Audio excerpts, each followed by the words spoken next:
Hey guys, welcome back to Salem, Cellar. So recently I was on Hulu just scrolling around trying to find something to watch, and I came across Joyride. Remember Joyride from 2001? It made me think of that time in my life, how much I loved this movie and like seeing it in the theater for the first time. So today we are going to be discussing Joyride. I'm pretty excited about this. Make sure you hit that like button, make sure you're subscribed, and I'll be right back.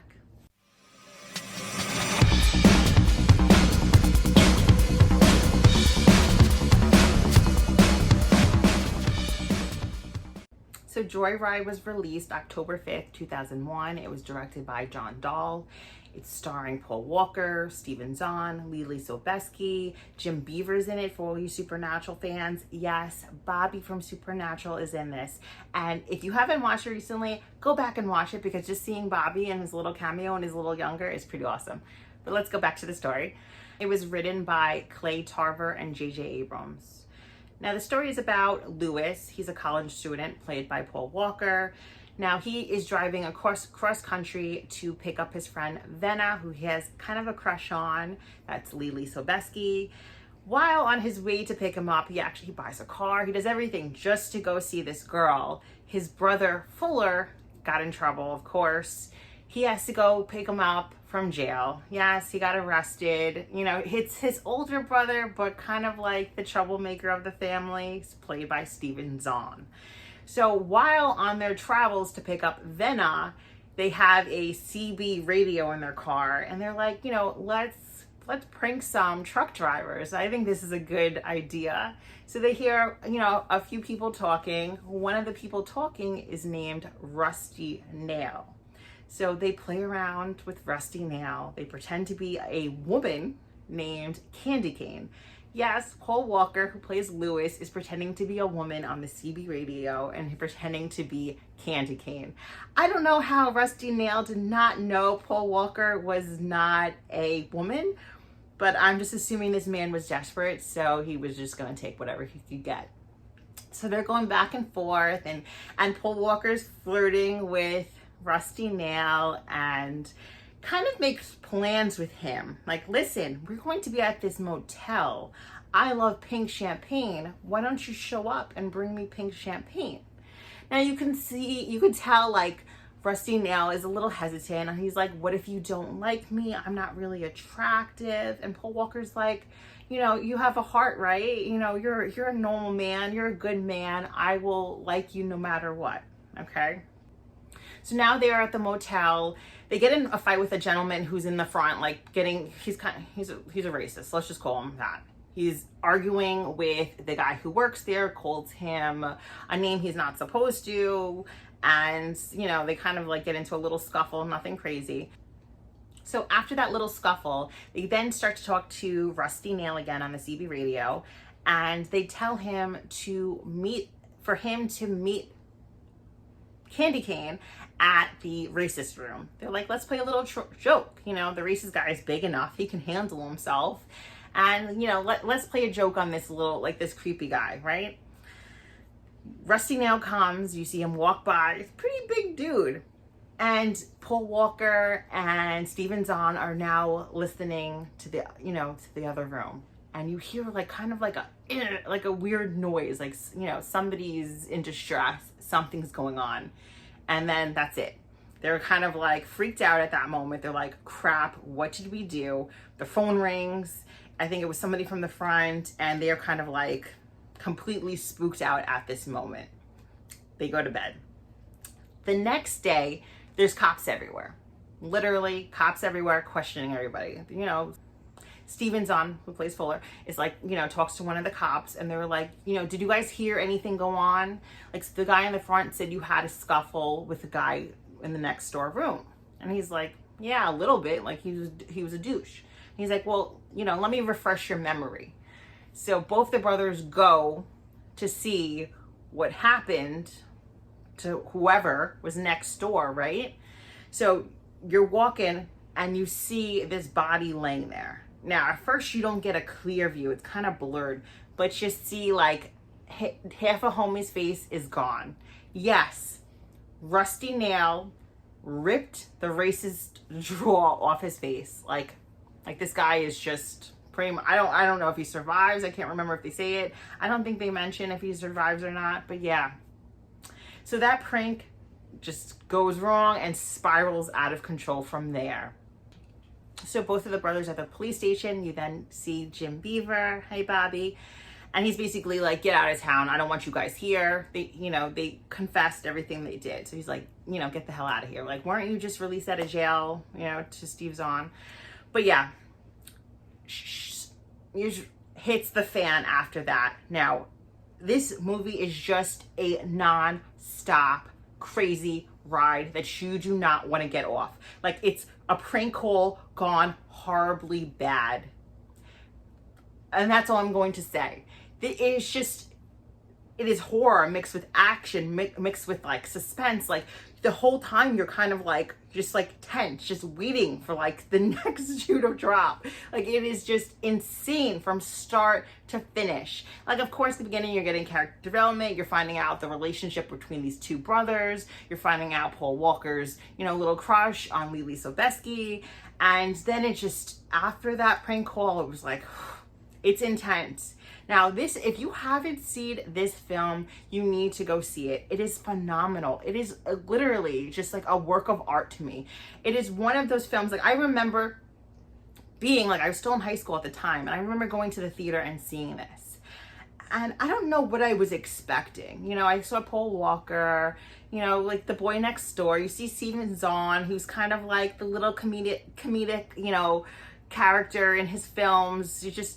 You don't, take too seriously. And I did not think that this was going to be like a horror film. Like, it was going to be intense and brutal. There's so many shocking scenes in it, and it just doesn't stop.